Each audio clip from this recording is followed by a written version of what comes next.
افطاری سائرن پر کریں یا اذان پر؟ میرا ہی نام لے کے کہتے ہیں کہ مفتی طارق مسعود صاحب نے بتایا تھا کہ اذان کے ساتھ روزہ افطار نہیں کرنا چاہیے بلکہ 3 منٹ بعد کرنا چاہیے، لیکن یہاں پنجاب میں اذان سے پہلے افطاری کے لیے سائرن بجتے ہیں اور اس کے لیے 1 یا 2 منٹ اور اس کے 1 یا 2 منٹ بعد اذان شروع ہوتی ہے، اور یہاں سائرن کے ساتھ ہی روزہ افطار کرتے ہیں، تو ہم کیا کریں؟ ابیہا فاطمہ، دیکھیں بخاری مسلم کی حدیث ہے، رسول اللہ صلی اللہ علیہ وسلم نے فرمایا، حدیث کا مفہوم ہے کہ جب سورج غروب ہو جائے تو افطار کرنے کا ٹائم شروع ہو جاتا ہے، سورج غروب۔ اس سے پتہ چلتا ہے اس کا مدار اذان پر یا سائرن پر نہیں ہے بلکہ سورج غروب ہونے پر ہے۔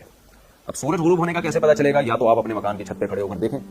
کہ بھئی سورج غروب ہو رہا ہے کہ نہیں ہو رہا، 100% جب یقین ہو جائے کہ غروب ہو چکا ہے، شک ہو پھر نہیں، یقین ہو کہ غروب ہو گیا تو آپ افطار کر لیں۔ اور ایک طریقہ یہ ہوتا ہے کہ اس تکلف کے بجائے آج کل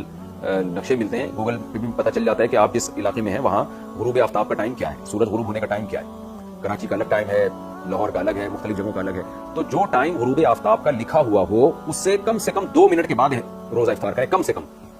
وجہ اس کی یہ ہے کہ یہ جو ٹائم نقشوں میں لکھا ہوتا ہے یہ 100% یقینی نہیں ہوتا، خوب سمجھ لیں۔ جب جیسے لکھا ہے نا، فار ایگزامپل کراچی میں آج کا ٹائم جو لکھا ہوا ہے وہ ہے 6:50، فار ایگزامپل، شاید 51 ہو یا 49 ہو، مجھے پوری طرح یاد نہیں ہے، 6:50 لکھا ہوا ہے، تو آخری درجے کی احتیاط یہ ہے کہ 6:52 پہ یعنی 50 لکھا ہوا ہے تو 52 پہ آپ افطار کریں،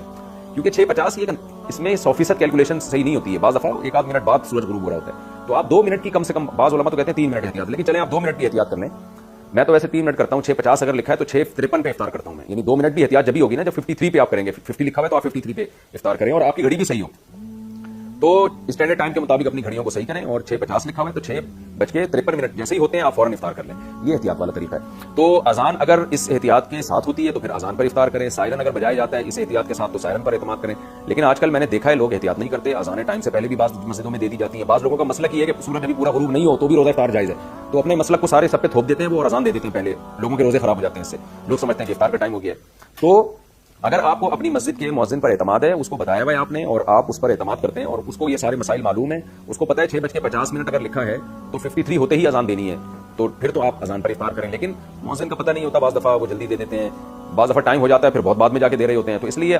بہتر طریقہ یہی ہے کہ آج کل تو موبائل میں اپلیکیشن ڈاؤن لوڈ ہو جاتی ہیں، اس میں سحر و افطار کے ٹائم لکھے ہوئے ہوتے ہیں، تو گھر میں کوئی کیلنڈر لے کے لگا لیں اور اس کے مطابق افطار کیا کریں، جو غروب آفتاب کا ٹائم ہے اس کے کم سے کم 2 منٹ کے بعد، یعنی 50 لکھا ہوا ہے اس پہ 6:50 لکھا ہے تو 6:53 ہوتے ہی آپ افطار کر لیں۔